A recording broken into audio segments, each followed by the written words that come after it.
মাঘী পূর্ণিমার দিন ঢাকের বাদ্যি দিয়ে শুরু হলো মন্দিরের পূজা পাঠের প্রক্রিয়া।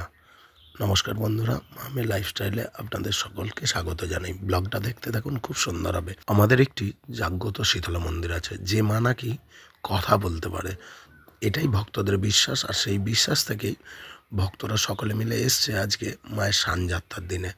এই যে আপনাদের বৌদি, যিনি বসেছেন পুজো পাঠের সময় পুষ্পাঞ্জলি দিতে, মাথায় ঘোমটা টোমটা দিয়ে একদম গৃহবধূর বেশে।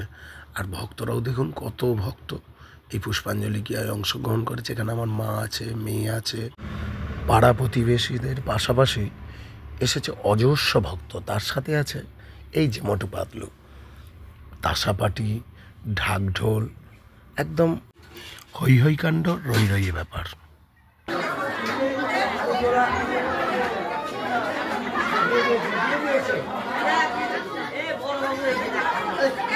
এইখানে ভিডিওটার ক্ষেত্রে আপনাদের কাছ থেকে একটু মাপ চেয়ে নিলাম, কারণ কি বলুন তো, ভিডিওটা যে করছিল সে আড়ে ধরে ফেলেছে ক্যামেরাটা, তাই একটু কষ্ট করে হলেও দেখে নিন, তবে আনন্দটাকে মিস করবেন না।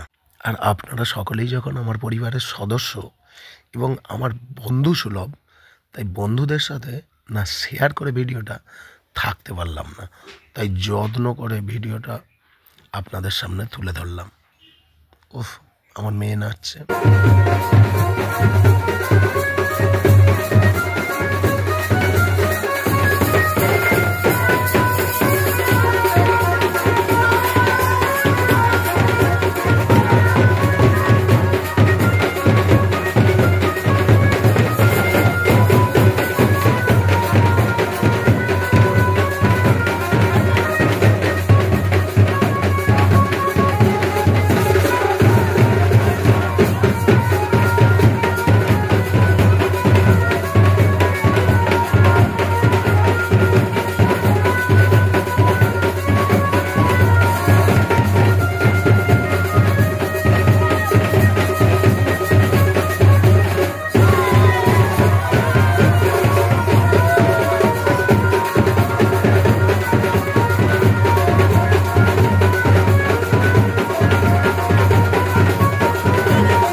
আর মাঝে মধ্যে যেগুলো বৃষ্টির ফোঁটার মতো উড়ে আসছে, এই যে গেল, এগুলো হচ্ছে বাতাসা ছড়াচ্ছে ভক্তরা।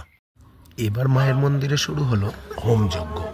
সারাদিন ব্যাপী পুজো পাঠের পর হোমযজ্ঞ যখন শুরু হলো, তখন প্রায় সন্ধ্যাই হয়ে এসেছে।